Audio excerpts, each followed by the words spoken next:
Okay, so ayan. So let's continue the last day for chapter 3 discussion. This is focused on molecular geometry and the directional bonding. Okay.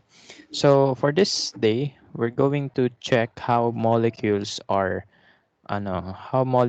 represented in three-dimension spaces, no?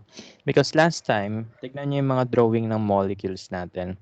One dimension, ano lang siya, actually, two dimension lang yan, no? Length and width lang meron tayo dyan.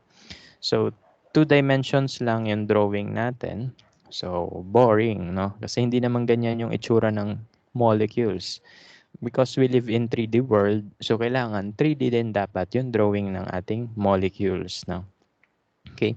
So, for us to determine what will be the image of our molecule when it is on 3D space, kailangan alamin muna natin yung pinaka-concept ng molecular geometry. The main concept behind this topic is the valence shell electron pair repulsion model, or we call it VESPER. Okay. So yan. So again, the main topic behind the molecular geometry is the VESPER, or the valence shell electron pair repulsion model. So ano kwento niyan?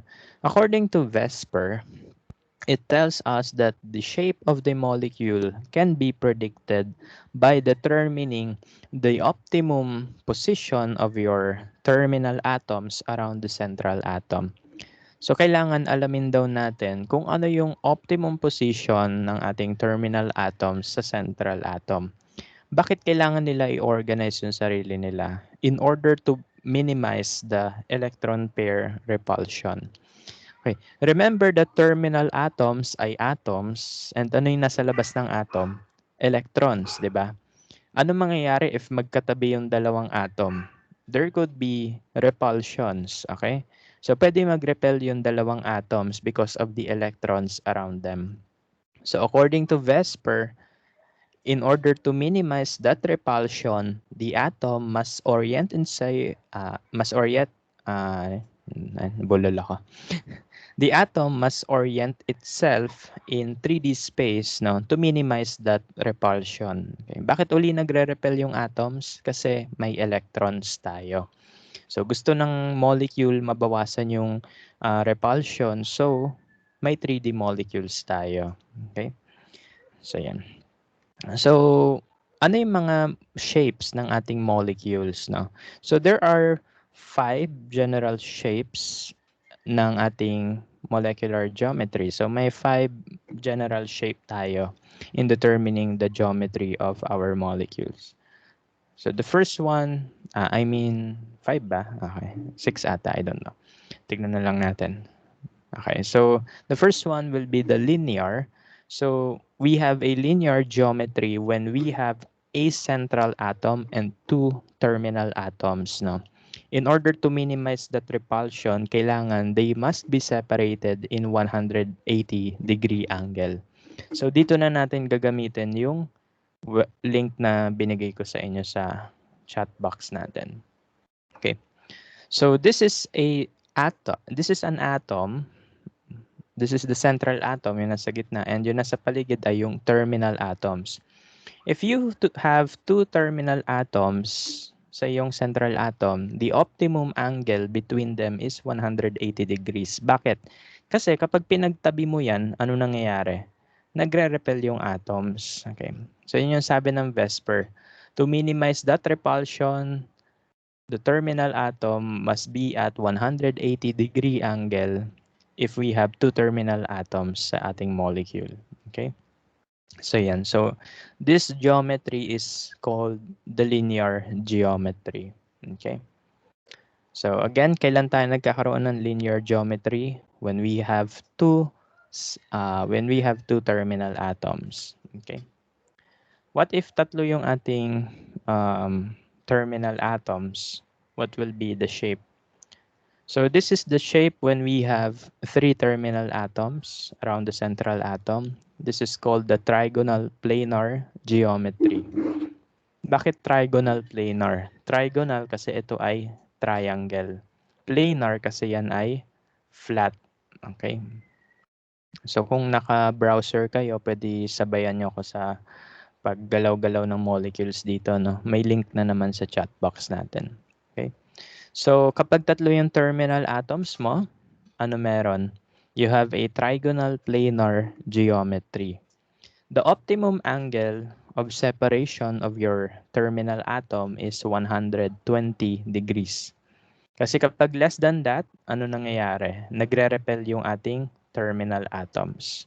So to minimize that repulsion, they orient themselves into 120 degree angle. So yan yung optimum separation nila, 120 degrees. Okay, so again, kapag dalawa yung terminal atoms, 180 degree ang separation. Kapag tatlo yung terminal atom, ano tayo, 120 degree yung separation natin. Okay? How about apat na terminal atoms, no? Kasi last time, dinodrawing natin yung apat na terminal atoms as this, no? Kuha tayong example.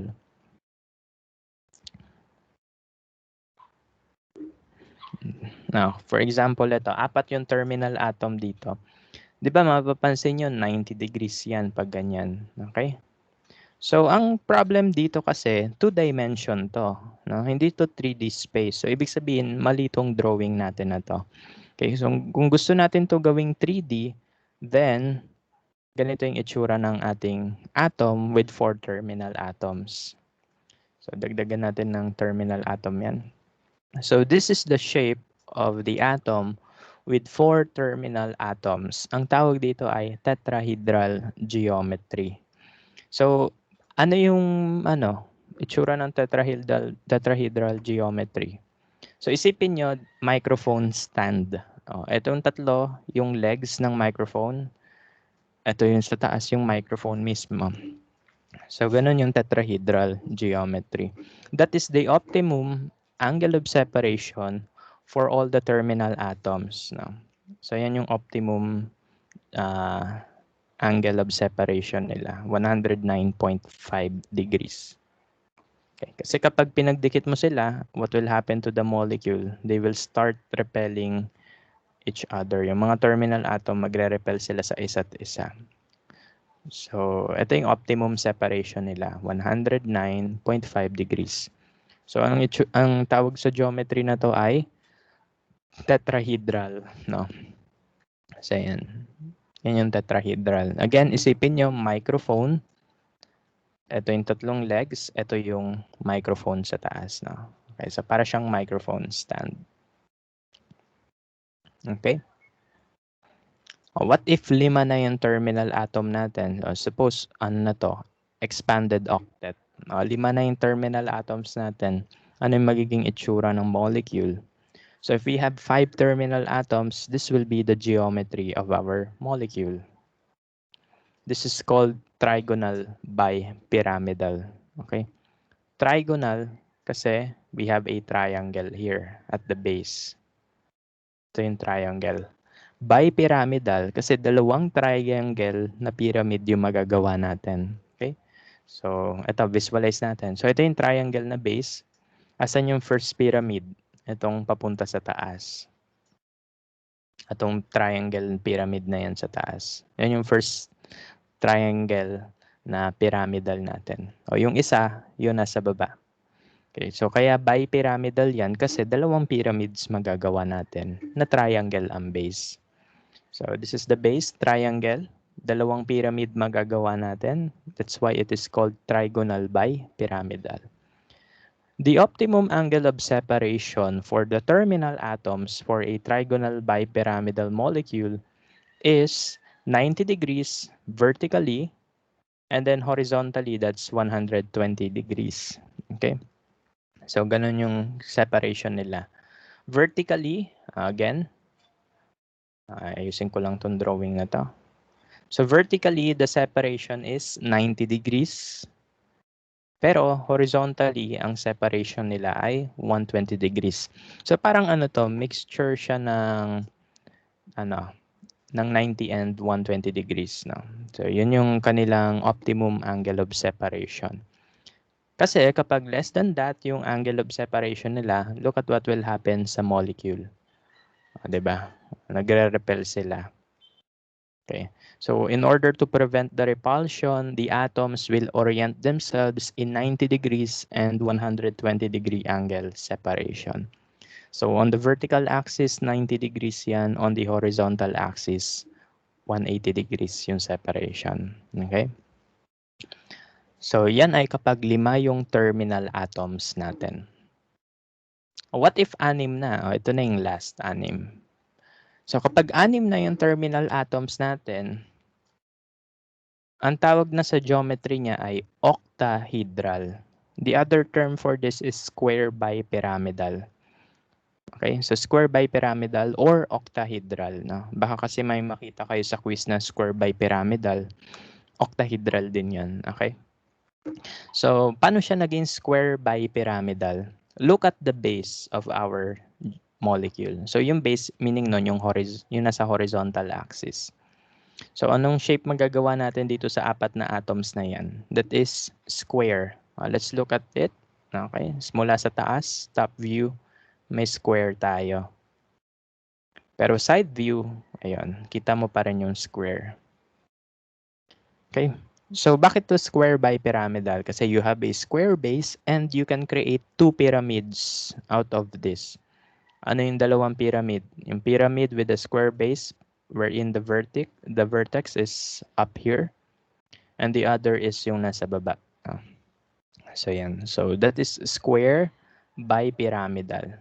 You have a square base and then you have 2 pyramids, one on the top, one on the bottom. Okay. So what is the maximum angle of separation for octahedral geometry or square bipyramidal? That is 90 degrees in all sides now. Whether that's vertical or horizontal view, 90 degrees lahat sila. Okay, so kapag binawasan mo yung degree of separation, tignan mo kung ano mangyayari sa molecule. They will start repelling each other. So ang optimum angle of separation talaga nila is 90 degrees. Okay, so again, let's recall. Let's i-apply natin ito mamaya sa ating lesson. Okay, so if your central atom has 2 terminal atoms, its geometry will be linear. Okay, the angle of separation of the 2 terminal atoms will be 180 degrees maximum. If you have 3 terminal atoms, the geometry is trigonal planar. The angle of separation of terminal atoms is 120 degrees. If you have 4 terminal atoms, the geometry will be tetrahedral. Imagine nyo na lang yung microphone stand or yung tripod, no? So, ganun itsura niya. Okay, so the angle of separation of our atoms, of our terminal atom is 109.5 degrees in all sides. Okay, if we have 5 terminal atoms, the geometry is trigonal bipyramidal. Okay, the angle of separation is 120 horizontally and 90 degrees vertically. 90 degree, 90 degree, and then horizontally 120 degrees each. For atoms with 6 terminal atoms, the geometry will be octahedral or square bipyramidal. The angle of separation of all the atoms are 90 degrees, sa lahat ng direction yan. Okay? So that means alam na natin yung basic illustration ng ating mga molecules. Alam na natin kung ano yung itsura nila. So let's try to determine the correct geometry for some of our examples last time. Okay? So suppose you're going to draw CH4 in 3 dimension. Ano yung correct na drawing niyan? Okay? So para mas madali niyo makabisado kung ano yung geometry niya, bago tayo pumunta sa mismong drawing, kabisaduhin muna natin yung geometry pala. So para mas madali ninyo makabisado yung geometry, pwede tayo gumamit ng shortcuts. We can use the A, B, E notation. Okay? So ano yung ABE notation? So the ABE notation is the shorthand way of telling ilang terminal atoms meron tayo or ilang lone pairs meron tayo sa molecule. Okay? So ano yung unang ABE notation natin? Number 1 will be the AB2. Ano ba yung meaning ng A pati ng B pati ng E? A pertains to the central atom, B pertains to the terminal atom, and E refers to the lone pair. For now, wala muna tayong lone pair. Mamaya na yan. So for AB2, what is the geometry? The geometry is linear. Okay? So we have one central atom, two terminal atoms. So linear ang geometry nila.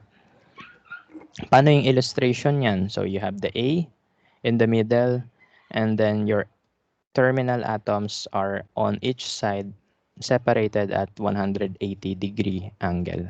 Okay. What if you have three terminal atoms? Ano yung shortcut natin dyan? AB3. Kapag AB3 yan ay trigonal planar. Okay, so trigonal planar yan. Paano yung illustration yan? Teka lang, lagay ko yung angle. 180-degree angle for this one. How about AB3? That's trigonal planar. So let us draw the molecule. So we have A, the central atom in the middle, and your terminal atoms are distributed at 120 degrees each. No. So yan, that's 120 degrees. How about AB4? Number 3, AB4. Ano yung geometry kapag AB4? Apat yung terminal atoms natin. That's tetrahedral. So, paano natin ito drawing yan? Ito, 3D na to, di ba? So, paano yun? Okay, so ganito muna. You draw your central atom here in the middle. Okay. Then you draw your X, your terminal atoms. Then, paano yung dalawa pang bond? So, dito gagamit na tayo ng 3D bonds. Okay. So, one is the solid, the other one is the wedge. Okay. So, ano meaning kapag solid yan? Okay, so ito yung solid wedge, yung makapal yung bond. No?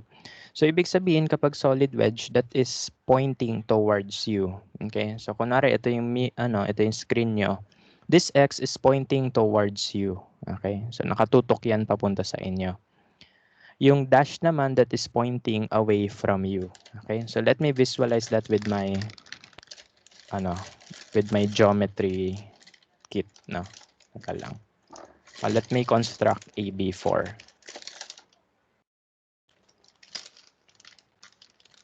Para akong bata dito. Teka lang.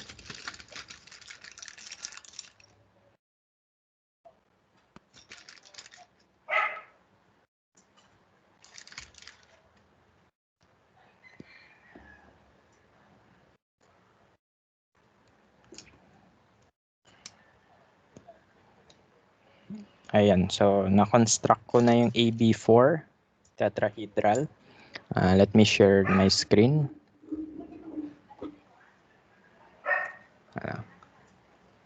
Wait lang ha.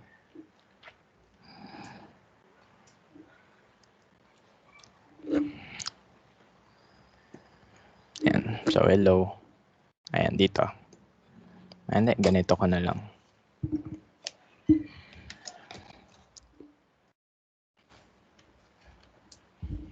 Okay, so hopefully clear, no?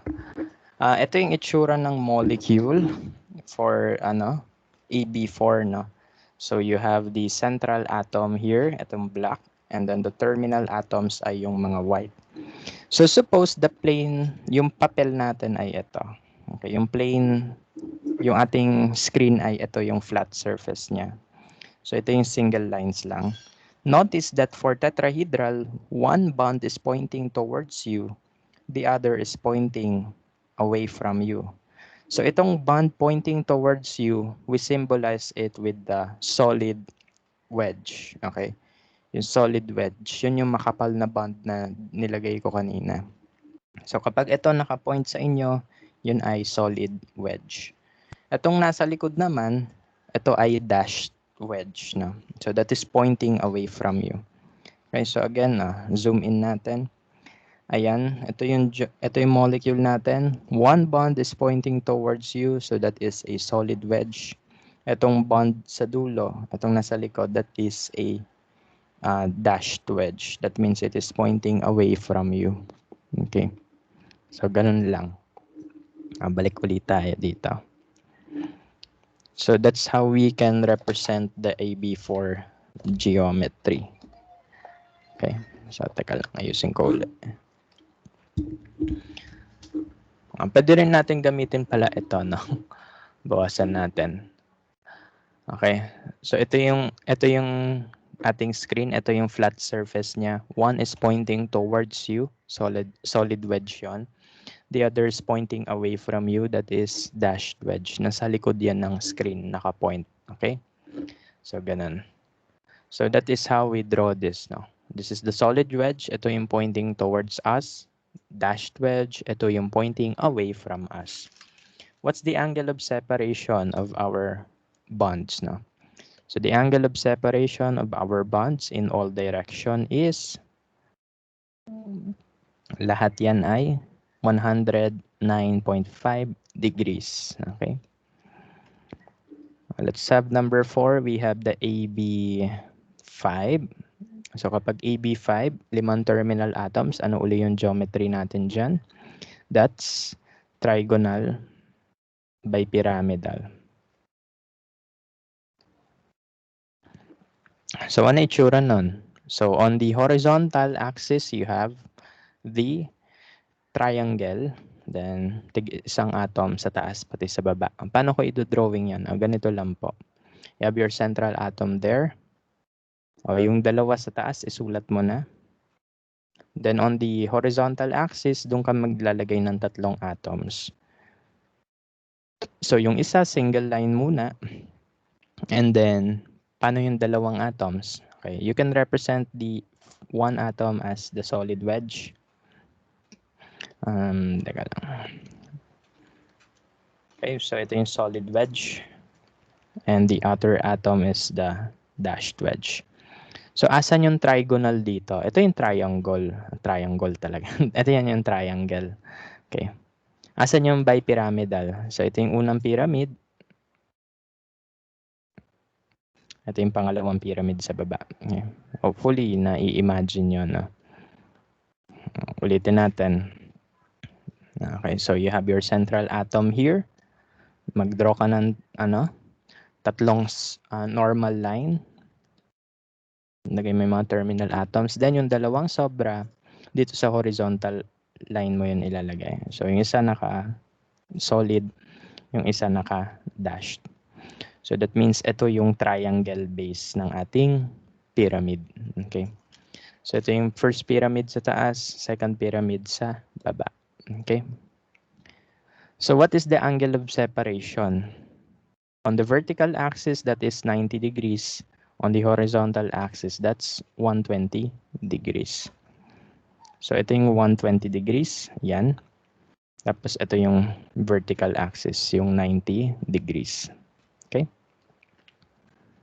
So, ganun. Or you can use the, the simulator I gave you para hindi siya messy. Mahirap kasi talaga i-drawing kapag 3D. It requires spatial ability. Okay. So, yan. And then last one, we have 5, Ab6. So, that means we have 6 terminal atoms. Ano yung geometry niyan? That's octahedral. Square bipyramidal. Or we can also call it octahedral. Okay? So, paano natin ito drawing yan? So, Ganito lang yan i-drawing. So, you have your central atom A in the middle. Then, i-draw mo yung nasa taas and yung nasa baba.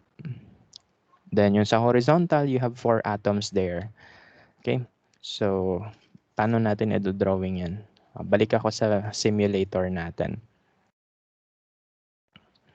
Paano mo i-drawing tong octahedral? Ganito lang po. So, itong nasa baba, itong nasa taas, yun ay na-drawing na natin, di ba? Yung dalawang atoms sa gitna, naka-forward sa'yo. So, ibig sabihin yan ay naka-solid wedge. And yung dalawang atom nasa likod, so that means yan ay dashed wedge. So, paano ko po ito drawing yan dito on paper? So, ganito lang po. Yung dalawa pointing towards you. So, that is a solid wedge. Ayusin ko lang yung solid wedge ko. So, ganyan po yung itsura ng solid wedge. At yung dalawa nasa likod, dashed wedge. Para siyang Wi-Fi symbol lang. So, that means ito yung square base natin. And ito yung vertices ng ating pyramid. Okay? So, yan.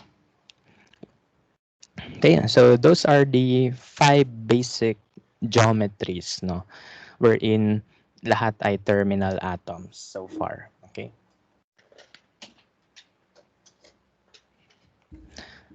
Ayan. O ngayon, balik tayo dito sa ginawa natin kanina. Screenshot nyo na lang yung drawing ko kanina, no, or use the simulator na sinend ko. Okay, so balik tayo dito sa CH4. What will be its molecular geometry? Identify mo muna yung pattern. Okay, so paano ko i-identify yung pattern? So your central atom is A. Your terminal atoms are B. So isa, dalawa, tatlo, apat. So you have AB4 pattern. Ibig sabihin yan, ito ay tetrahedral. Okay? So that's why binigay ko sa inyo yung shorthand notation or yung pattern. Kasi titignan mo lang yung atom sa paligid, alamin mo yung central, bilangin mo kung ilang terminal, malalaman mo na yung geometry agad pagkabisado nyo na. Okay? So this molecule is tetrahedral, so that means we have to draw it in 3-dimension shape. So let's draw. Yung central atom sa gitna. And then, paano dinodrawing yung tetrahedral? So mag-draw ka ng dalawang normal line. Ayun, normal lang. Straight line lang siya. Then, yung dalawa pang natira, yung isa doon ay solid. Okay? So pag solid, makapal na bond. So ganito siya dinodrawing, pa-triangle na makapal. Yan yung solid. Then yung dashed nasa likod. Okay? So, ganyan yung drawing ng CH4. No? Medyo pangit, no? Ayusin ko na nga. Nababother din ako. Ayusin ko yung drawing nga. Pero, ganyan yung way. So, let me draw it. Okay, so sana better na yung drawing ko this time. So, we have the solid here and the dash there. Okay, so ayan. And better na yan. So, yan yung itsura ng CH4 when drawn in 3D. Okay? So, ganun. Kuha pa tayong iba pang example. How about this? Carbonate ion. Alamin mo yung pattern natin dyan. What's the pattern for carbonate? So, we have a central atom. And how many terminal atoms? Tatlo. 1, 2, 3. So we have AB3 pattern here. Ano yung geometry kapag AB3? Yan ay trigonal planar. So that means we have to draw the terminal atoms separated at 120-degree angle. So that will be C. Yung isang bond andyan sa taas. Yung isa pati andun. Yung isa andito pati doon. So kailangan yung separation nila ay 120 degrees. Okay? And then you draw the lone pairs. Okay. So this is the correct geometry of carbonate ion. Naka-trigonal planar siya na drawing. Kuha pa tayong iba pang example. How about this? Formaldehyde. We determined last time that letter B is the correct drawing, kaya may check dyan. So identify the pattern. Again, central atom is A, terminal atoms are B, no? So isa, dalawa, tatlo. So that's AB3 pattern. So its geometry kapag AB3 ay trigonal planar din.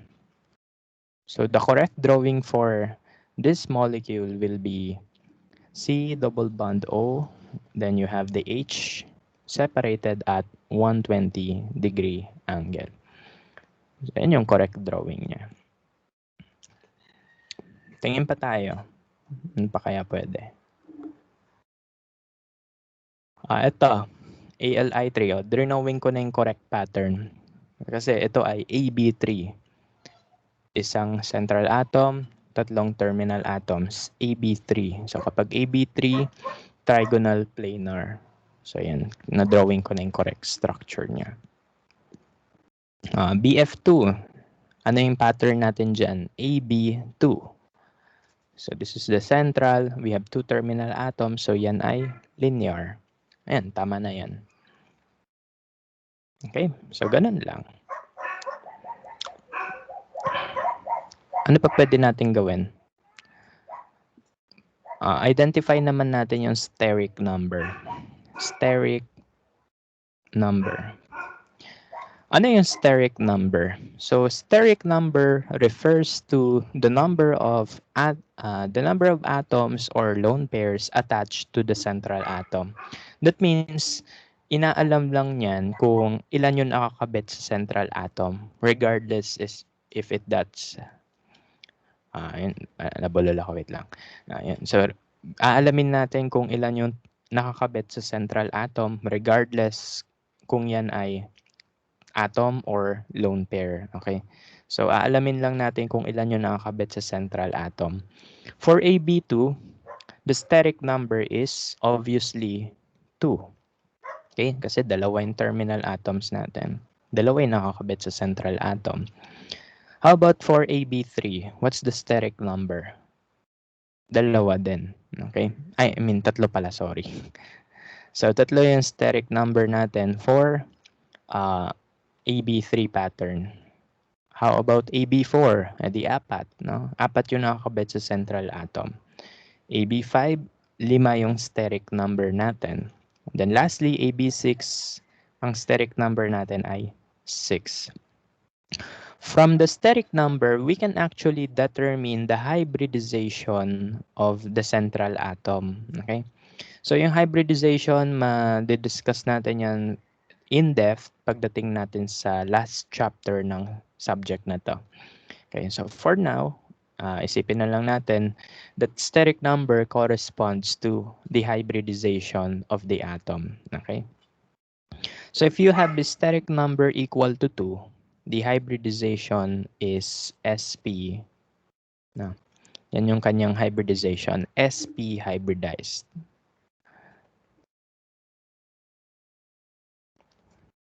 Okay, so again, steric number equal to, ang hybridization ay SP. Pag steric number ay 3, ano yung hybridization? That's SP2.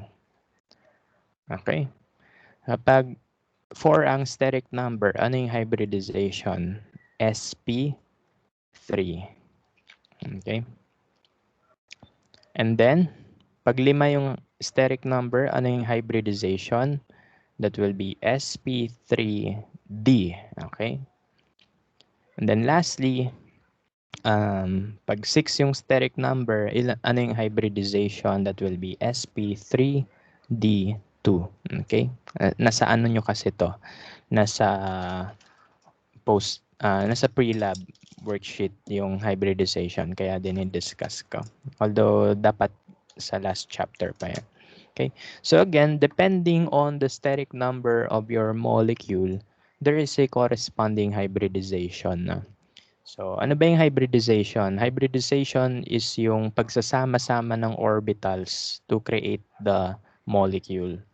So, for sp hybridized molecule, that means yung s orbital and yung isang p orbital nagsama to create this molecule.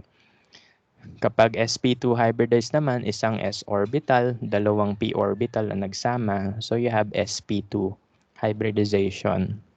Pag sp3 naman, isang s orbital, tatlong p orbitals ang nagsama to create the molecule.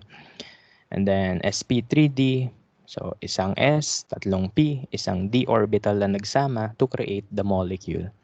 And then lastly, sp3d2, isang s, tatlong p, dalawang d orbital na nagsama to create the molecule. Okay? So that will be discussed in depth sa last chapter naman. Okay, so let's just leave that hanging. No? For now, idea na lang muna siya. Okay, kasi kailangan yun sa post-lab. Okay, so again, depending on the steric number, there is a corresponding hybridization. Ano uli yung steric number? Steric number refers to the number of groups attached to your central atom. Okay, so bibilangin mo, ilan yung nakakabit sa central atom, regardless if that's lone pair or atom or terminal atom. Okay? So yan. So yan yung yan yung basic drawings, no? When we have terminal atoms and no lone pairs. Okay? So ang summary andito yan sa PDF na nilagay ko. So yan. So ito yung mga molecules that has a central atom without lone pairs. Yan yung mga basic geometries nila. Ngayon, what if palitan natin yung terminal atom ng lone pair? Okay? So what if ganun yung case, no? What if may lone pair na sa central atom? Ano yung magiging corresponding geometry niya? Okay, so ganito lang din. Extend lang natin tong list natin. Okay? So extend natin. Saan tayo mag-i-start magkaroon ng lone pair? Sa AB3. Okay? Sa AB2 hindi pwede. So dito sa AB3, doon tayo magkakaroon ng lone pair na. So expand natin itong list natin. Actually, andito yan. Teka lang. Saan ko kaya siya isisingit? Dito na lang sa baba.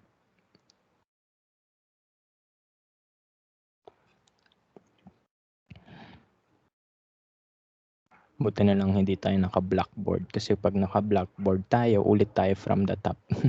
Okay? So, yan. So, sa AB3, yung yung tatlong terminal atom, yung isa doon, pwede mo palitan as lone pair. Okay? So, ano yung magiging notation natin doon? That will be called AB to E. Okay? So, yung E that refers to the lone pair. Again, kapag 3 yung steric number, isang lone pair yung pwede mo gawin. Okay? Ang tawag doon ay AB to E. Ano yung magiging geometry niyan? Balik tayo sa ating simulator kanina.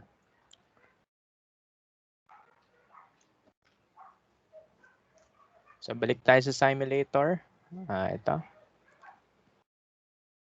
So, gawin natin tatlo yung terminal atom. So, yan. That's trigonal planar. What if yung isang terminal atom, palitan natin ng lone pair? Okay? So, pag pinalitan natin ng lone pair yung isang atom, ano itsura niya? Mukha siyang bent. Okay? Mukha siyang bali, di ba? Bali yung bond. Okay? Again, yung lone pair, ano yan? Imaginary yan. Pero binivisualize lang natin as ganyan. Okay? Pero in reality, di mo makikita yung lone pair talaga. So makikita mo that the bond is bent. Okay? So yan. So for AB2E, ang itsura ng ating molecule ay naka-bend. Bent siya. So, ano yung drawing natin doon? E di ganun pa rin naman. So, you just copy what's on AB3. Kopyahin mo lang yan. However, yung isang X, palitan mo ng lone pair. Okay? So, yan. Ganyan may itsura niya. Siya ay bent. Ano yung steric number kapag AB2E ang pattern natin? Okay? 'Di ba sabi ko steric number kung ilan yung nakakabit sa central atom regardless if that's atom or lone pair. So ano kaya yung steric number for AB2E? Still tatlo pa rin. Dalawang terminal atom, isang lone pair sa central atom.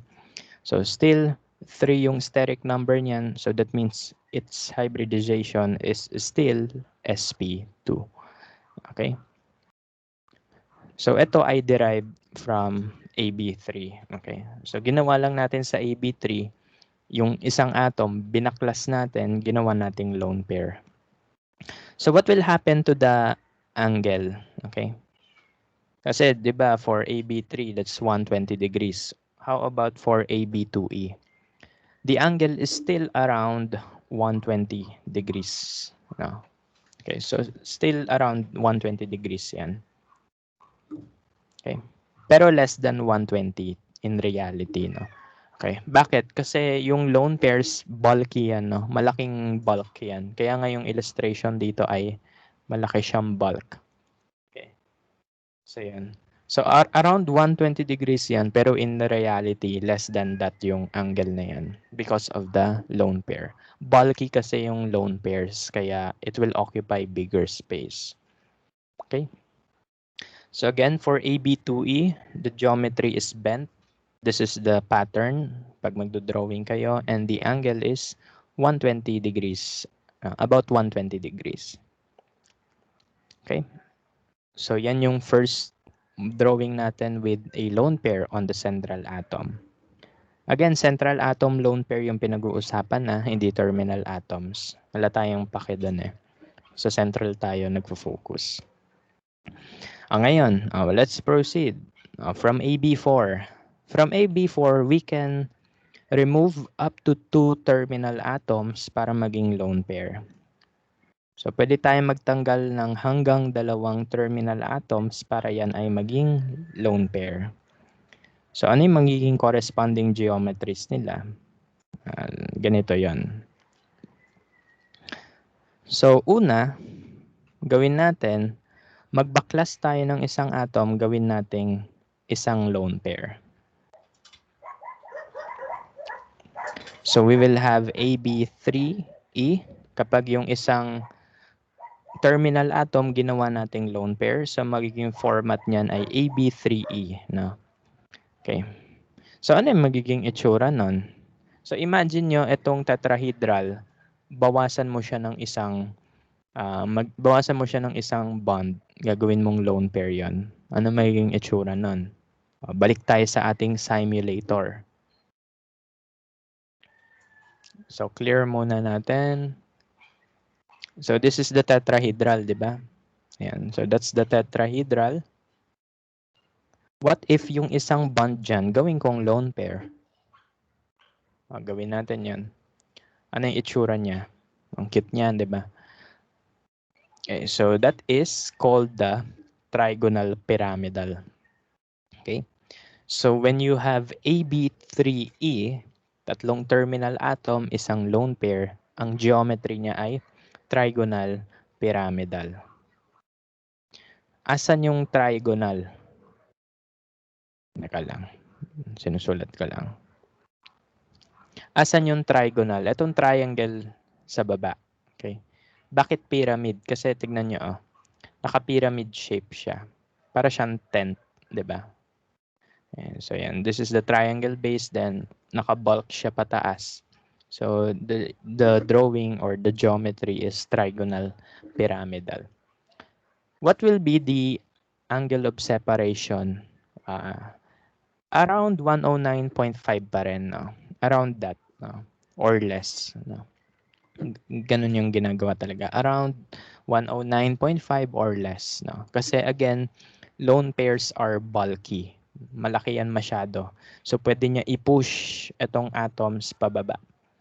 Pwede i-push niya yung mga atoms pababa, no? Mas maging closer sila. Okay? So yan. So for AB3E, we have Trigonal Pyramidal geometry. Paano ko i-drawing yon? So from this drawing, bawasan mo lang yan ng isang bond. Okay? So ganito may itsura niyan. Then lone pairs sa taas. Okay? So the angle is around 109.5, no? Around, kasi pwede bumaba pa dyan because of the bulky lone pair. Ano yung steric number kapag AB3E? Ang steric number ay 4 pa rin. Okay, so still 4. We have 3 terminal atoms attached to the central atom plus 1 lone pair attached to the central atom as well. So apat yung nakakabit sa central atom, so the steric number is 4. Okay? So, ang hybridization niyan ay sp3 pa rin. Okay?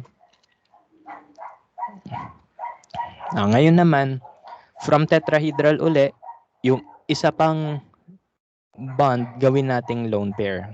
So, ano yung magiging format natin doon? We'll call that the Ab2E2. Okay? So, Ab2E2 na yan. So, ano magiging itsura ng molecule natin na yan?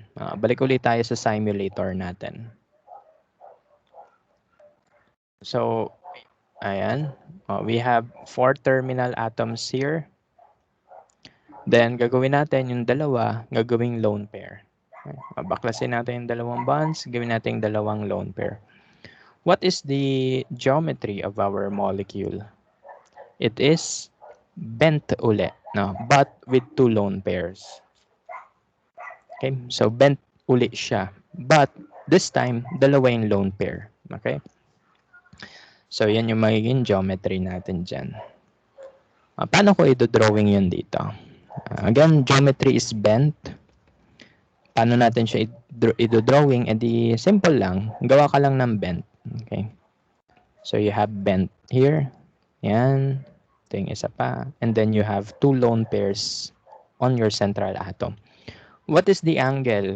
Still around 109.5, no? It could be less than that, no? Kasi dalawang bulky lone pairs na meron tayo.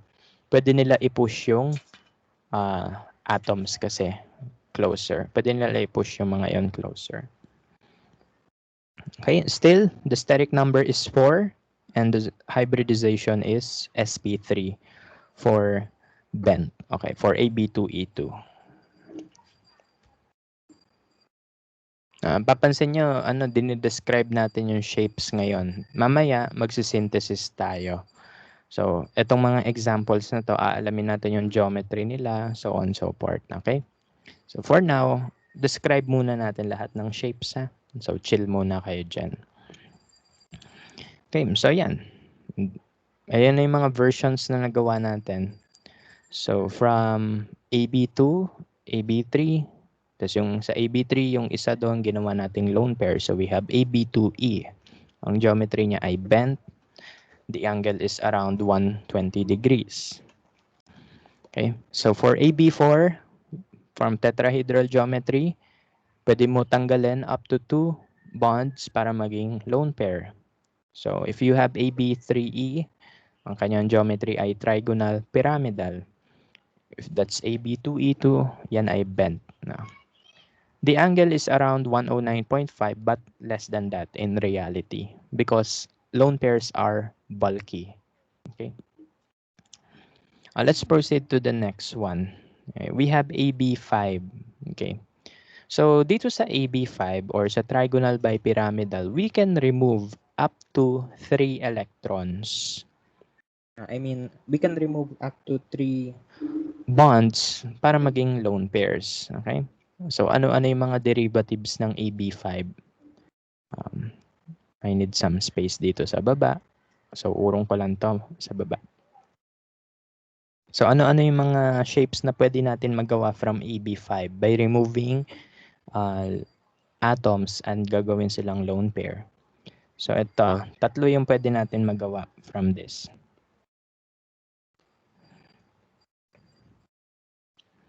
So, una, Yung isa, gawin nating lone pair. So, ano yung magiging format natin doon? That will be AB4E. Ano yung magiging geometry niyan? Okay, ganito. Sa trigonal pyramidal, yung tatlong pwedeng mabaklas ay yung nasa base. Itong nasa triangle na base. No? So, pwedeng ito yung matanggal, yun yung matanggal, and ito yung matanggal. Okay? So, yun yung mga matatanggal. So, una, baklasin natin yung isang atom, gawin nating lone pair. What will be the geometry? Balik ulit tayo dito.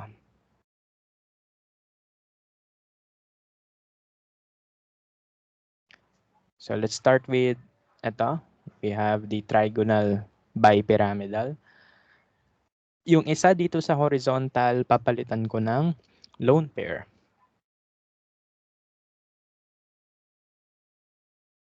Okay, so itong bond dito, ginawa ko siyang lone pair. Ano itsura niya? Medyo hindi obvious, pero tawag doon ay seesaw. Bakit? Let's rotate the molecule. So, i-rotate natin siya. Ayan. So, nakikita nyo na ba yung seesaw? Kung hindi pa, uupo ako dito sa other side. Ayan. Nakikita nyo na yung seesaw. Okay, so parang ito yung pivot ng ating seesaw. Ito yung tataas, ito yung bababa. Okay? So, seesaw. Di ba? Ang creative nila, naisip nila yan. Yan, seesaw. Okay? So, yun yung seesaw natin. So, ayan. So, again, for AB... Wait lang. Ayan. Again, for AB4E, ang geometry natin ay seesaw. Okay? So, yan. Paano naging seesaw yan? Rotate mo yan this way. Then, upuan mo yan. Okay? So, seesaw na yan. Okay? Diba? Napaka-imaginative nila. No? So, paano ko i-drawing yun dito? So, we can draw seesaw as this. So, pwede isa lang baklasin natin. Ito na lang babaklasin natin. Itong single line. So, gagawin nating lone pair yung single line sa left. And we will retain the solid and the wedge. Okay? Or, pwede rin naman ganito yung way sa pag-draw sa kanya. Pwede rin na ganito. Nasa taas yung lone pair. Then, yung dalawa sa baba, yun yung ating pivot sa seesaw. So, ito yung ginaganong-ganong ko kanina, yung tinataas baba ko. So, yan yung seesaw. Para mas obvious. So, you can draw them either this way or that way. What will be the angles? Okay. So, the angle is 90 degrees vertically. So, the angle between this and this, this and this, this and this, this and this, 90 degrees pa rin yun. Pero yung sa horizontal, around 120 degrees pa rin. So, may slight change lang because again, lone pairs are bulky. Okay. So, yan. So, pakita natin. So, on the vertical axis, 90 degrees yan. However, on the horizontal axis, that's around 120 degrees. No? This could be bulky kasi. No? So, pwede niyang ma-push yung bonds together. So, mas liliit yung angle nila. And so, that's the first derivative for AB5. We have the AB4E, which is seesaw. Okay? So, ngayon, let's remove another terminal atom sa horizontal line. So, ito tinanggal natin. Tanggalin natin yung isa pa. Ano kaya notation natin doon pag ganun? That will be AB3E2. What will be the geometry if we have 3 terminal atoms and 2 lone pair on the central atom? Ang format nun ay AB3E2. Ano kaya itsura niyan? Balik tayo sa illustration natin. So, gagawin nating dalawa yung lone pair. So, tanggalin ko yung isang bond. Ayan, may lone pair na tayo. So, ayan. Ano itsura ng ating molecule? Siya ay letter T. So, tawag dyan ay T-shape. Okay? So, ganito yan originally. Okay, so yan. So, ito yung triangle base natin. Yung dalawang atoms doon, ginawa nating lone pair. So, since hindi obvious yung shape niya, i-flip mo yung drawing mo, you have the letter T. That's why this is called T-shape. Okay? So, yan. So, the angle of separation is just 90 degrees this time. Okay? So, 90 degrees lang yung separation nila. So, how are we going to draw the T-shape? There are two ways to draw the T-shape. Pwedeng ganito.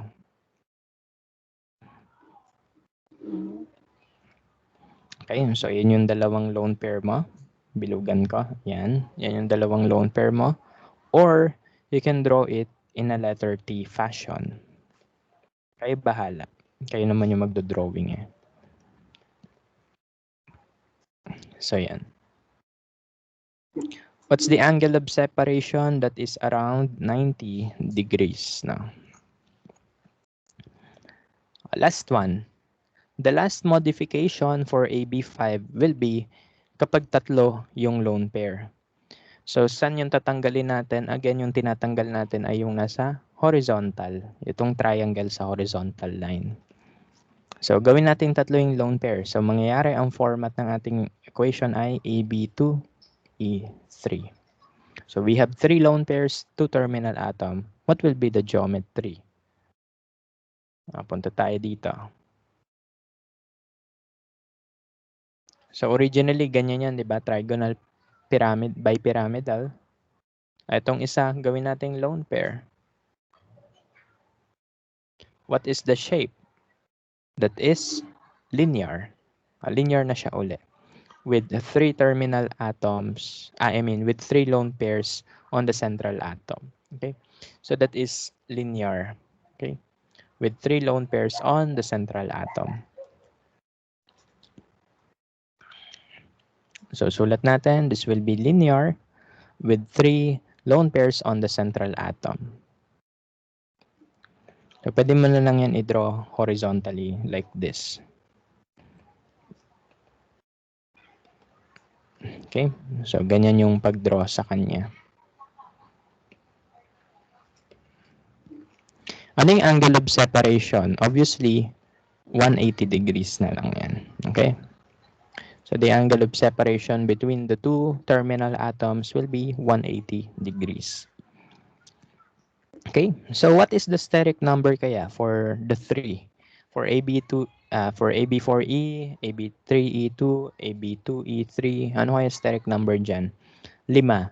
So, gagawin mo, i-add mo lang yung subscript ng B pati ng E. So, 4 plus 1, 5. So, 5 yung steric number.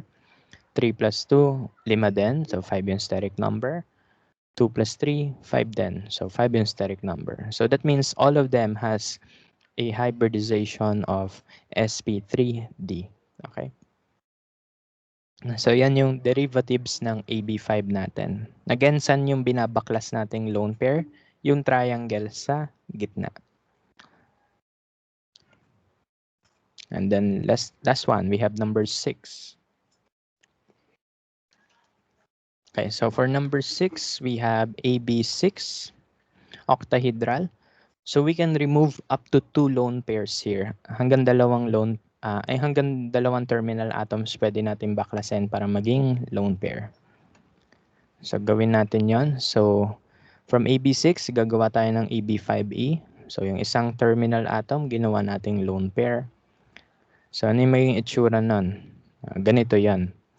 So kapag AB6, ang binabaklas ay yung nasa taas, pati yung nasa baba. No? Compare that with your AB5. Sa AB5, ano yung binabaklas? Yung nasa horizontal. Sa AB6, ang binabaklas ay yung nasa vertical. Yung nasa taas, pati yung nasa baba. So what will be the geometry if we have the AB5 format? Balik tayo dito. So this is the octahedral. So sabi ko, yung taas pati yung baba, yung matatanggal. Gawin natin yung AB5. So what is the geometry? The geometry is square pyramidal. So kung hindi obvious, if i-flip ko yung molecule, So ito yung base ng pyramid, ito yung square base, and this is the pyramid that can be drawn. Okay, so we have the square pyramidal. Okay, so the angle of separation is 90 degrees in all on all sides now. Okay, so let me draw that. That will be square pyramidal. Okay, paano i-drawing yan? Ganito lang. You have your A. Ipakita mo yung wedge and solid. Solid and dashed wedges. So, ito yung solid wedge. Ito yung dashed sa likod. Then, sa taas ko na lang nilagay yung X. Then, you have the lone pair at the bottom. So, ito yung square base natin. Okay? So, yun yung square base. Ito yung pyramid. Okay? So, ganun. Kaya square pyramidal yan. What's the angle of separation? That's around 90 degrees. Okay? And the last one, the last modification is AB4E2. So, ano mangyayari doon? Yung taas pati yung baba, tinanggalan mo ng terminal atoms and ginawa mong lone pair. So, ano maging itsura nun? Balik tayo sa ating simulator. So, di ba itong nasa baba, tinanggal natin. Yung nasa taas, tanggalin din natin. So, what's the shape? Mukha siyang drone. Okay, so ang shape niya yan ay square planar. So, that is a square with two lone pairs on the central atom. So square planar yan, the angle of separation is exactly 90 degrees. Okay, so let's draw that. Paano yung drawing yan in paper? So for AB4E2, that is square, planar. Paano ko po ito drawing yan? Pwedeng ganito na lang. You draw your A. Ayan, single line na lang. But you have to indicate na may dalawang lone pair sa central atom. Or pwede mo rin yan i-drawing in this manner, yung may solid and dashed wedges. So to be honest with you, nakakatamad mag-draw ng solid pati dashed. Medyo imperfect yung magiging drawing mo doon pag ganun.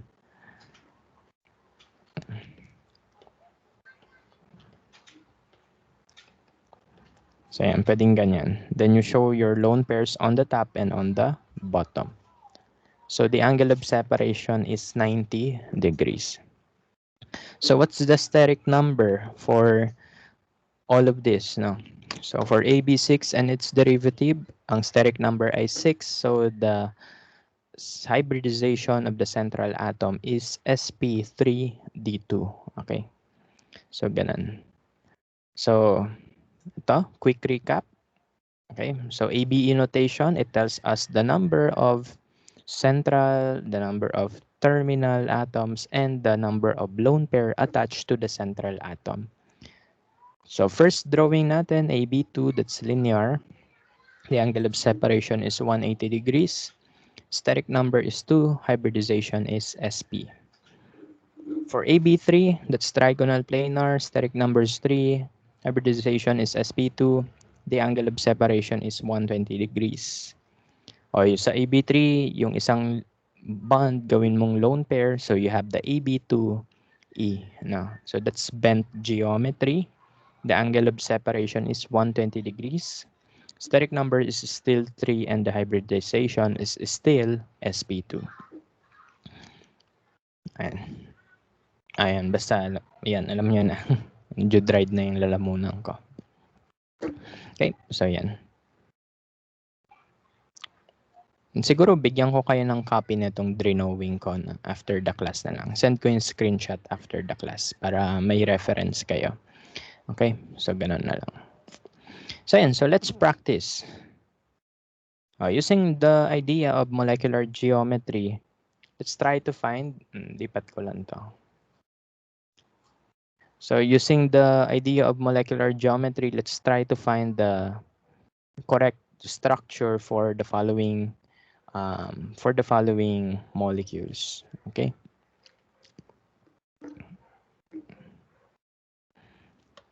So yan, paano yan? Ganito, ASH3. Alamin sino yung central atom, that is AS. Okay? So yung hydrogen, that's always terminal atom. So AS, yan ay may 5 lone pairs, no? I mean may 5 valence electrons yan. Okay? Now we can use that NASO rule dito. Actually, kahit di na. No? Hindi ko na gagawin yung NASO rule. Yung simple na dot-dots na lang. Okay, so yung AS, may 5 lone pairs, ay may 5 valence electron yan. So that means I have 5 dots. Yung pair ng dots, yun yung aking lone pair. Then yung hydrogen, single dots na lang sila. Okay. Then I will connect the single dots to create the bonds. So this is ASH3. Question, what is the geometry of this molecule? So in determining the geometry of the molecule, you determine kung ano yung pattern natin. So for central atom, that's A. For terminal atoms, that's B.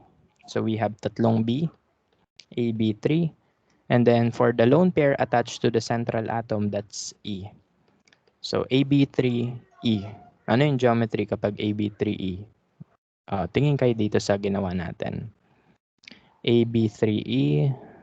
Okay, so ito, AB3E.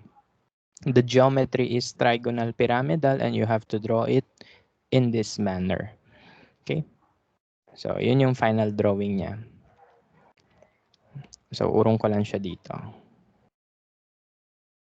The final drawing is trigonal pyramidal. So, paano yon? So, I have my AS here. My hydrogens at the bottom. And my lone pair on the top. So, that is the trigonal pyramidal drawing. Okay? So, this is the trigonal pyramidal drawing. Ngayon na yung final geometry niya. Next one. OF2. So, OF2, ito gagamit na ako ng NASO rule. Kasi hindi hydrogen yung terminal atom ko. So, NASO rule tayo. Okay, so for oxygen, needed is 8. Fluorine, needed is 8 times 2. 8, 16, 24. Available for oxygen, that is 6 kasi group 6 siya. Fluorine is 7 kasi group 7 siya. Times 2 kasi dalawa yung fluorine. So that would be 7, 14 plus 6. Yan ay 20. S is N minus A. So that will be 24 minus 20 equal to 4 electrons or dalawang bonds. Okay. And then lastly for unshared, that is A minus S. 20 minus 4 is equal to 16 or 8 lone pairs. Let's draw the Lewis structure for OF2. So the central atom will be oxygen. Terminal atom will be fluorine. So we join them with single bonds. And so we already have 2 bonds. We distribute the lone pairs on the terminal atoms before the central. So for fluorine, it requires 3 lone pairs para yan ay maging octet. Same as this one. So we have 2 more lone pairs left. Dalawa na lang ba? Yes. So dalawang lone pairs na lang natitira. Yung dalawang lone pair, ibigay mo kay oxygen. So yan yung drawing natin, Lewis structure. How about the 3D drawing? How about the 3D drawing? So for the 3D drawing, alamin mo kung anong pattern meron yan. So for the central atom, you have A. For the terminal atom, you have B. And for the lone pair attached to the central atom, you have E. So ano yung pattern natin? That's AB2, E2. 'Di ba mas madali kapag may pattern. So gagawin mo na lang after mo malaman yung pattern, tingin ka uli sa ginawa nating listahan. AB2E2 is bent. Okay? So you have to draw the molecule this way, bent. So this will be the final drawing, nakabend yung fluorine.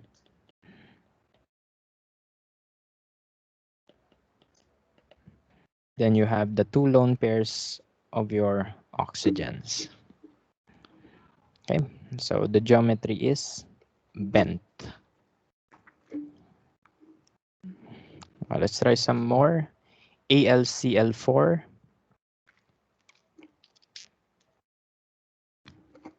Paano tong AlCl4? So ganito yan. So we can use ASO rule dito, ASO rule. Okay, so pwedeng ASO rule yan. So aluminum, chlorine. Okay, so for aluminum, available is 3. Chlorine is 7 times 4. Then considering the charge, since negative yan, so that means +1 for the electron, for the available electron. Again, bakit may +1 dyan, sir? Negative kasi yung charge ng molecule natin. So, yan. So, ASO rule gagawin natin dito. So, what's 7 times 4? 7, 14, 21, 28. Plus 4, that's 32. 32 electrons ang available. So, let's draw Al and the chlorines. 4 na chlorine. Okay. Then, connect them with a single bond. Single bond muna. So, we use 4 bonds, so that will be 8 electrons. To get the unshared, that's 32 minus 8. That will give us 24. Okay, so yan. So 24 electrons yung unshared, or ilang lone pairs yan? 12 lone pairs. So let's distribute the lone pairs sa chlorine muna before the central atom. So for chlorine, it will require 3 lone pairs para maging stable. So all of them will require 3 lone pairs. Yan. So mapapansin nyo, lahat ng lone pairs na gamit natin kay chlorine para siya ay maging stable. So wala na tayong sobrang lone pair for the central atom. If you want to determine kung nasan yung negative sign, saan nag-originate yan, you can use the formal charge, no? Calculate the formal charge for each atom and to give you the final answer na kay aluminum yung negative na formal charge. Okay? So, nasa kanya yung negative na formal charge. Use nyo yung should minus have. Okay? Mabilisan tayo kasi drawing lang naman focus natin today. Ayan. After that, alamin yung pattern. Ano kaya yung 3D structure nito? For the central atom, negative sign. For the central atom, that's A. For the terminal atom, that's B. Since wala tayong lone pair sa central atom, so the final pattern is AB4. AB4 is tetrahedral, no? So that means we have to draw this in a tetrahedral fashion. Let me move it here. Ayan. So this is AB4, so that means it is tetrahedral.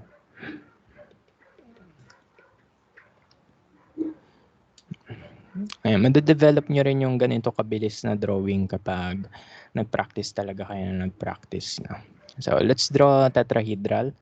So aluminum on the middle, yung chlorine, separate mo sila as ganyan. You have a solid wedge and a dashed wedge. Okay? And don't forget your lone pairs.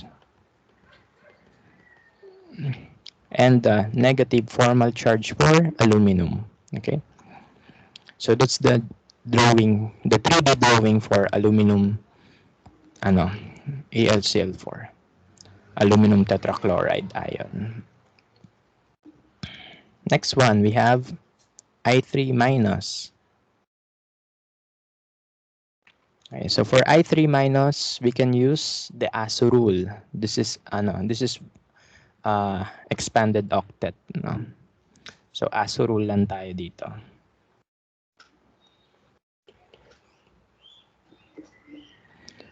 So iodine is in group 7. So 7 yung available electron yan times 3 plus 1. Bakit may plus 1? Because of the negative charge.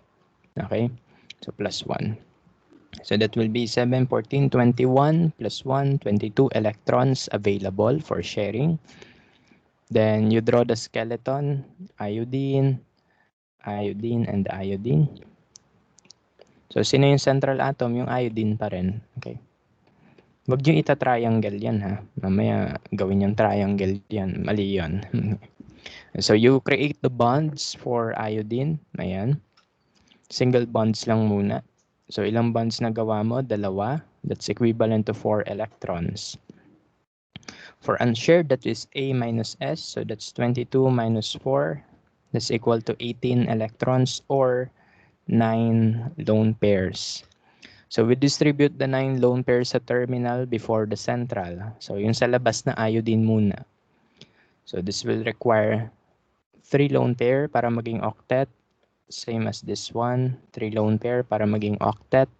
And then in the middle, dun mo ilalagay yung sobrang tatlo. So 1, 2, and 3. Okay, so after that, identify the pattern. What's the pattern? We have A, dalawang B, and then tatlong lone pair on the central atom. So tatlong E. AB2, E3. So look at the table we listed earlier. Ano yung geometry kapag AB2E? AB2E3. Ito. Pag AB2E3, that's linear. Okay? So wala na akong gagawin. Linear na yan eh. Okay? Diba ganun lang kabilis, no? Basta alam nyo yung pattern. Malalaman nyo kung ano yung drawing. So isasend ko mamaya yung list na binigay ko para matulungan kayo sa pagkabisado. Kailan ba kabisaduhin yan? Kahit di naman. Although ako nakabisado ko na lang yan kasi kailangan. Okay, kailangan ko kabisaduhin. SiBr4. Silicon tetrabromide. SiBr4. So si silicon ay nasa group 4. Si bromine ay nasa group 7. Okay? So pwede kayo mag-NASO rule dito. Pero ako gagawin ko connect the dots na lang. So silicon, tigi isang dots. Si bromine ay 7 dots. But again, pwede kayo mag-NASO rule dito. But I'm going to use the shortcut. Kasi may i-discuss pa tayo after this eh.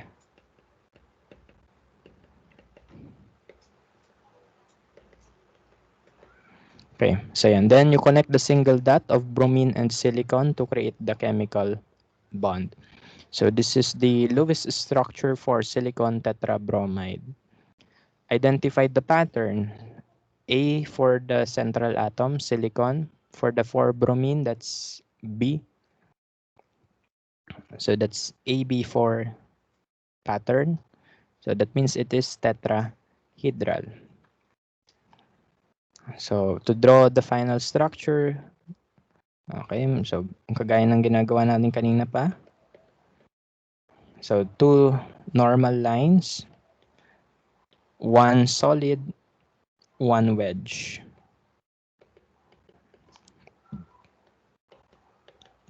Okay. So that's the final illustration for silicon tetrabromide, tetrahedral geometry.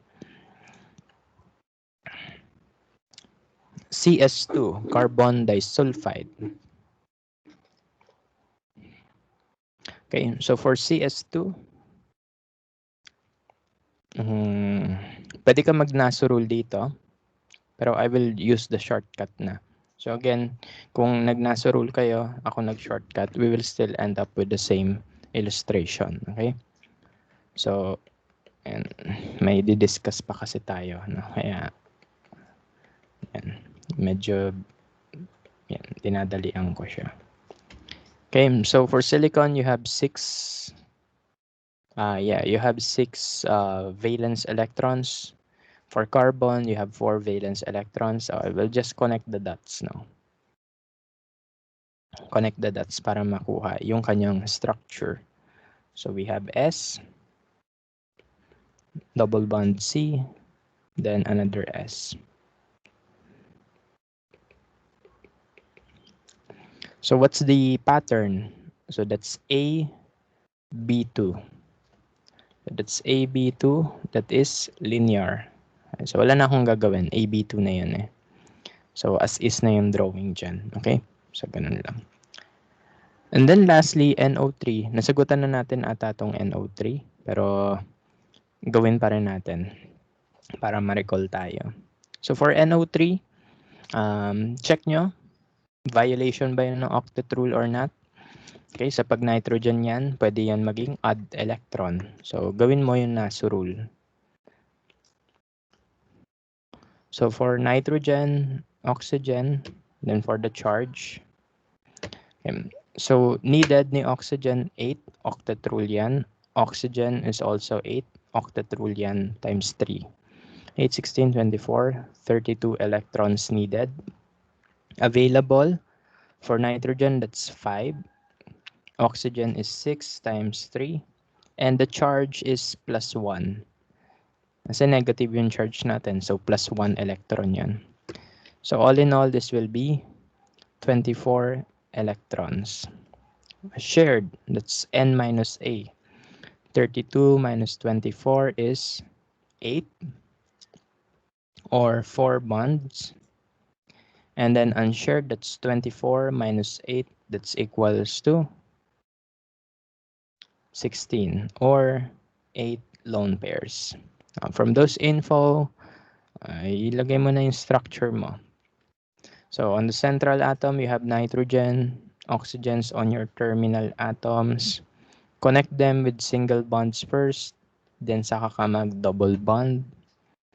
And then lone pairs distribute sa terminal atom. So this is yan. Octet na yan. Octet na yan. Ito din, octet na yan. So nagamit ko na lahat ng lone pairs. Na-drawing na natin to last time. So ano na lang gagawin? Tapos na ako sa drawing. Formal charge, negative for nitrogen. Okay. Yan. Hindi pala kay nitrogen yung negative.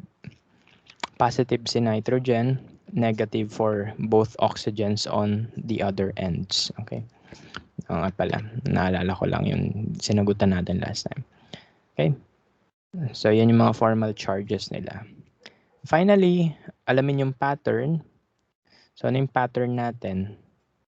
That will be A for the central atom, B for the terminal atoms. We do not have any lone pair on the central atom, so our pattern is AB3.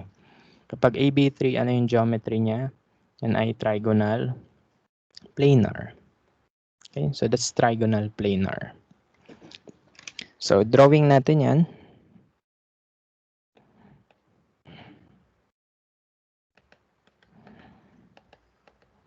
Okay, so this is the final drawing for NO3 ion. Okay, so yan.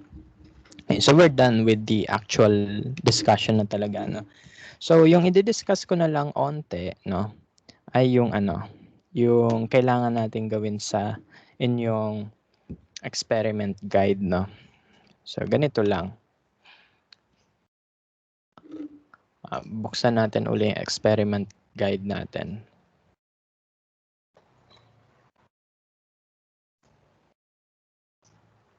Okay, so etong drawing na to, hopefully, nasagutan nyo na yung drawings dyan last time, including the violations sa octet rule. For the Vesper geometry hybridization, ano tong N? Etong N is, this is the steric number. Okay, so again, what's steric number? The number of groups attached to your central atom. It could be atoms or lone pairs.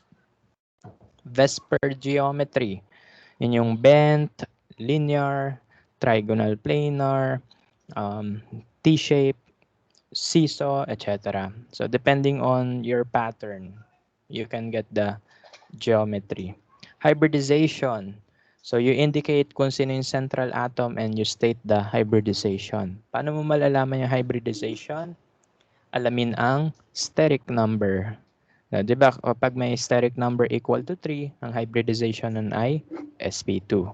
So I will give you a copy of the list na ginawa ko kanina para matulungan kayo sa pagsagot. Okay? So itong Ab6 so ito yung ginagawa natin na patterns. O yun, shape din ng molecule. How about the bond angles? Yung bond angle, given na rin yun. 120, 90, 109.5, etc. So you just type in kung ano yung bonds nila. Okay? So ganun. So pakita mo anong bonds meron. HCO, HCO, OCO. Yan yung mga bonds na meron. Indicate mo na lang kung anong degrees. No? Ayan. So ganun lang. How about bond lengths polarity? Okay. So ganito. For bond length, may table for this one. Okay. So itong HC bond, pwede mo makuha yung bond length na yan. Paano? Okay, ganito lang. So dito sa ating canvas, okay, dito sa canvas natin, punta kayo dito banda sa, ano na to? Ito, CO3b, Molecular Geometry and Polarity. Okay, bandang dulo ng slide, nandito yung calculation for the bond length. No? So, paano kino-compute yung bond length? That is just the average of the atomic radius no?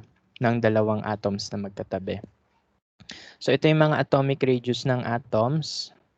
O kunwari, carbon and oxygen yung magkatabi. So, ito yung atomic radii ng carbon, 0.67. Nasaan yung calc ko? Nakimingming. Wait lang. Okay. For carbon, that's 0.67.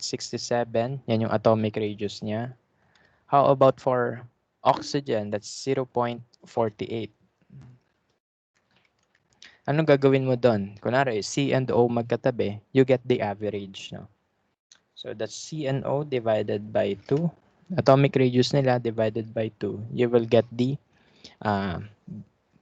bond length, no? Which is 0.565 angstrom. Okay? So, ganun lang. So, ganun lang gagawin nyo dyan. So, ito naman naka-picometer nga lang dito. No? Okay? So, ganun lang. Again, paano mo magagawa yon? Kunin mo lang yung... I'm sorry. No? Hindi pala yung atomic radii yung gagamitin mo. Let me recompute.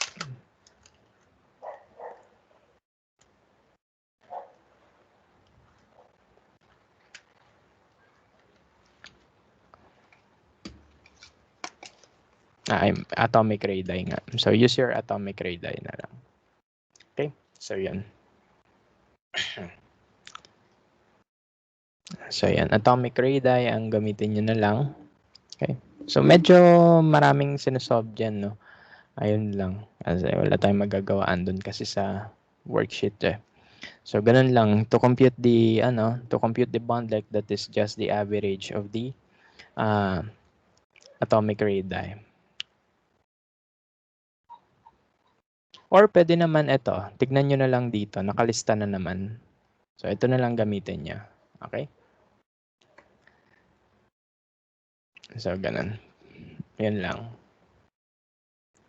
Ito na lang gamitin nyo pala. May nakalista na dito. So, piliin nyo na lang yan. Pag wala na lang doon sa list, doon na lang kayo mag-average. Huwag yung pahirapan sarili nyo. Okay? How about DEN? DEN is the change in electronegativity. Okay. So, change in electronegativity, alam nyo na computein yan. Diba? Alamin mo lang yung electronegativity values, then you subtract them. Big number minus small number. Okay? So, andito lang din yan. Ayan. Ito yung bigger picture. Big electronegativity minus small electronegativity value. That will give you the change of, the delta Dn, electronegativity difference. Okay? So may question din dito sa ating worksheet kung yan ay dito pagdating dito sa dulo. Ang question diyan ay polar ba yan? Okay. So pag sinabing molecule polarity, that is the sum of all the polarities ng ating molecule. Okay? So, hindi lang isang bond yung tinitignan mo. Lahat-lahat na yan. Okay? Lahat-lahat ng polarities nila, titignan mo as a whole. So, paano natin yan malalaman? Okay, ganito. Kukuha ako ng examples dito sa worksheet na mismo. Okay? Tapos, i-identify natin kung yan ay polar or not. Okay? So, kuha ko ng examples para may kickstart na kayo. So, again, molecule polarity yan. Hindi yan bond polarity, no? So, isang buong molecule na yung titignan natin. Hindi yung iisang bond lang. Kuha akong examples dito para matulungan kayo. So, I will get CO2, BF3, CHCl3. Kinuha na lahat, no? CCl4. Okay, so yan na lang mga kunin ko, itong apat. Okay? So, yan. So, let's determine the bond polarity of the following structures. Move ko lang to dito. I need the electronegativity table. Okay? So, ayan. So, paano natin malalaman yung polarity ng molecule natin? So, simple lang. Ganito lang. So, bale, draw mo muna yung molecule with the correct geometry. Again, with the correct geometry. So, kailangan naka-correct structure na yan. Naka-angle na yan dapat na. So, hindi pwede yung yung Lewis structure lang. Okay? So, for CO2, ang kanyang correct geometry ay linear. So, ito na yung correct structure niya. That's AB2. Okay. So, that is CO2, AB2. So, tignan mo muna yung individual bonds. Is CO bond polar? Polar ba yan? Yes, polar yan. Okay. Bakit? Ang electronegativity difference kasi ay 1. So, electronegativity difference is 1. So, that means this is a polar bond. Saan papunta yung dipole? Ano yung dipole moment natin dito? That is pointing to the oxygen. Di ba, na-discuss natin to sa first session natin, yung dipole. So, again, yung dipole direction, that is from less electronegative to most electronegative atom, if that's polar. Okay? So, ganun. So, for the CO bond, the dipole direction is going to oxygen on the left side. Ay, hindi pala naka-full screen. Sorry. So, yan. So, yan for the CO bond. Nasa left side yung ating dipole dito. On the right side, ganun din. Question. What will happen if there are two directions for the molecule's electron? What if may dalawang direction yan? Both on the other ends. Will they cancel out? Okay. Magka-cancel out ba yung movement ng electron? Yes, no. Magka-cancel out yan. Kasi may pupunta sa left, may mapunta sa right. So, ibig sabihin, tug of war yan. Okay. At equal magnitude. So, ibig sabihin yan, the direction of electrons will cancel out, no. So, masasabi natin to, no net dipole moment. Okay. So, again, may dipole moment ka, yes, ito yon. Pero yung net, ibig sabihin yan, yung pinagsama-sama na. Okay, bakit sabi natin no net dipole moment? Kasi meron to the left, meron to the right, ipag-add mo yan, left then right. That's equal to 0. It will cancel out. So if we have no net dipole moment, then the molecule is non-polar. Okay, so we do not have net dipole moment for CO2. That means carbon dioxide is non-polar. The molecule is non-polar. So ito yung case na yung bond ay polar pero yung molecule hindi, no?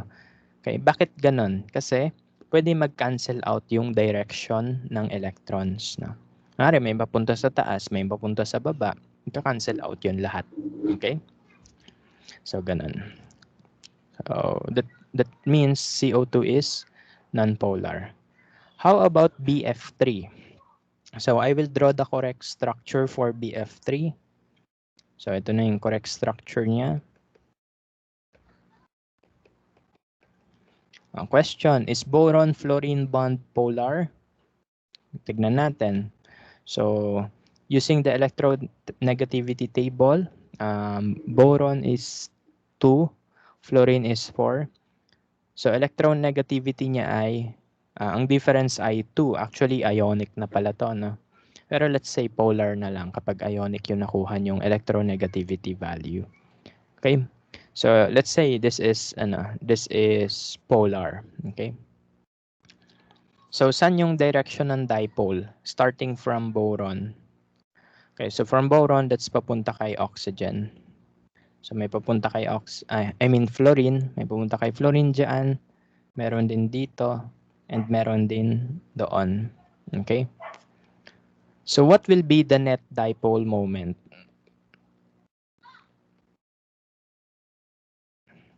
What will be the net dipole moment? Ang sagot ay wala uli. Paano 'yon nangyari, sir? Ganito. If you have dipole moments at equal directions, magka-cancel out lahat 'yon. Okay? Again, if you have a net dipole moment at equal directions, they will all cancel out. Okay? Meron kasi papunta sa taas, then papunta sa baba at 120 degrees, and papunta sa right at 120 degrees din. So, imagine nyo, tug of war pero tatlong angles. Okay? So, pag tug of war yung electrons natin, yung direction nila will cancel out. No? Magka-cancel out yan lahat-lahat. Again, kapag yung inyong molecule may dipole moment at all the bonds, ano yon, non-polar yon, at all the bonds. Okay? So, they are pointing in one direction, no?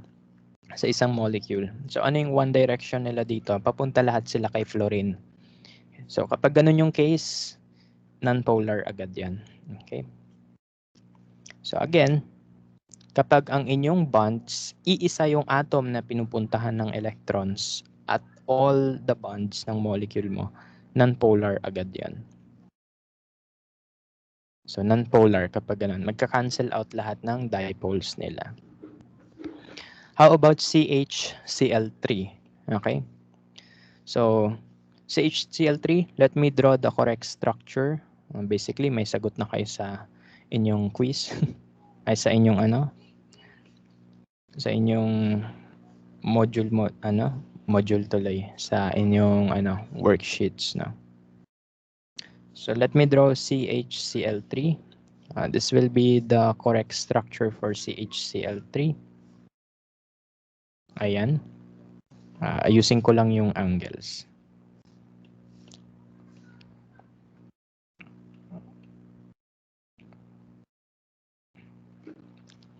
Okay. So ayan. Itong tatlong Cl nasa baba, yung hydrogen nilagay ko sa taas. Okay. So determine if the bonds are polar. For carbon and Cl, that's polar. The difference is 0.5 eh. So that's polar bond. However, for CCH, that is non-polar. The difference is 0.4. So non-polar bond to, ito polar bond. Okay? So for non-polar bonds, wala akong ilalagay na dipole moment. For polar bonds, doon ako maglalagay ng dipole moment.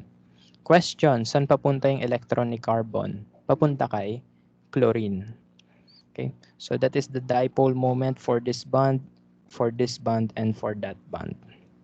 Okay, question, is the molecule polar or not polar? Does it have a net dipole moment or wala?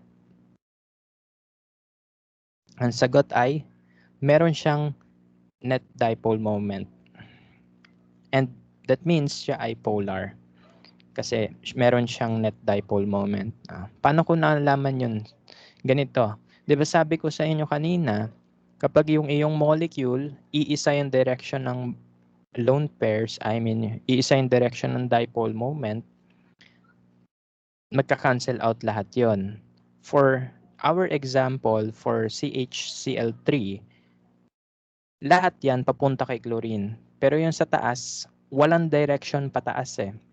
Ano yung requirement para mag-cancel out yung mga dipole moments? Kailangan lahat ng direction may pointing outwards or pointing inwards sila dapat lahat, no? In our case, meron kang pointing outwards for CCl, pero yun sa taas, yung kay CCH, walang dipole doon. Okay? So kapag walang dipole doon sa iisang bond, may net dipole moment yung molecule. Okay? So that means hindi magka-cancel out lahat ng dipole moments kasi ang requirement para mag-cancel out ay lahat sila pointing outwards or pointing inwards. Okay? Kapag hindi sila lahat ganon, may dipole moment kayo. Okay? So that's why CHCl3 is polar. CCl4, so similar lang yan dito. Ito, dito natin mas makikita kung ano yung punto ko kanina. So we know that the dipole moment is going to chlorine. Okay? So going to chlorine lahat, no? So since all direction sa molecule ay may dipole moment going out from carbon, magka-cancel out lahat yan. So we can say no net dipole moment. Hence, this molecule is non-polar. Okay, so again, ano yung difference nila? For CCl4, lahat ng bonds may dipole moment away from carbon. So since lahat ng bonds may net direction, may direction away from carbon, pag pinag-add mo lahat yung direction na yon, they will just cancel out. Parang tinatag of war mo yung electrons ni carbon in 4 directions. So that will cancel out. No? However, dito sa previous example natin, 3 directions lang yung meron. Wala sa taas. Kailangan kasi lahat ng bonds may direction going out na. Again, ang requirement kailangan lahat ng bonds may palabas na direction para mag-cancel out. In this example here, hindi lahat ng bond may direction. So that means ito ay polar. Pag lahat ng bonds ay may direction outwards, non-polar yan. So, ayan. So just look at our previous examples here. Okay? So ganun lang. So ito, tignan nyo, may dalawang direction going outside. Ito, may 3 direction going outside. Magka-cancel out yan. Ito, may 4 na direction going outside. They will all cancel out para maging non-polar. However, in this particular example, 3 lang out of 4 ang may directions. So yung isang kulang na direction, that means hindi magka-cancel out yung dipole ng ating molecule. Okay? So kapag may isang walang direction, automatic polar yon. Okay? So ganun. Except na lang kung lahat yan walang direction. So for example, CH4. Ito walang direction to lahat. Bakit? Non-polar bonds kasi yan. So for example, ito CH4. Non-polar yan, so wala tayong dipole moment. So overall, this is non-polar. Pero suppose, yung H palitan natin ng Cl, yan ay magiging polar kasi may one direction. Okay? So, ganun. So, I want you to work on with that, no? Na lang. So, practice lang yan. Titignan mo lang kung lahat ng bonds may direction o wala. Pag lahat meron, pwedeng maging non-polar yan. Pero kapag kulang yung bonds na may direction, polar yan. Okay? So, yun lang yung ating clue doon. So, what else? Balik ulit tayo dito sa ating worksheet.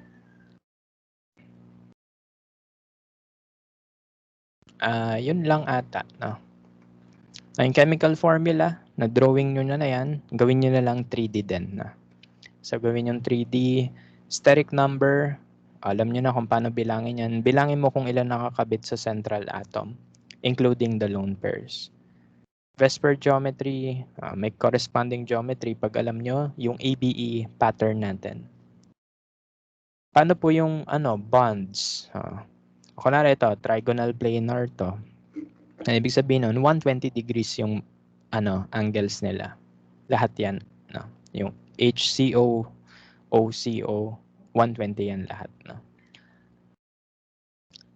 Molecular molecule polarity. So, paano mo gagawin yan? Yung ginagawa natin kanina. You just check whether lahat ng bonds may direction. Pag lahat ng bonds may direction and lahat sila going outwards, ka-cancel out yun lahat. Okay? Magiging non-polar yon. Pero, kapag may isang bond na walang direction, pwedeng maging polar yon. Okay?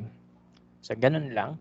So, nasagutan ko na yung CO2, BF3, CHCl3, CCl4. So, kayo na lang bahala sa natira dito. Okay? So, yan. Ayan.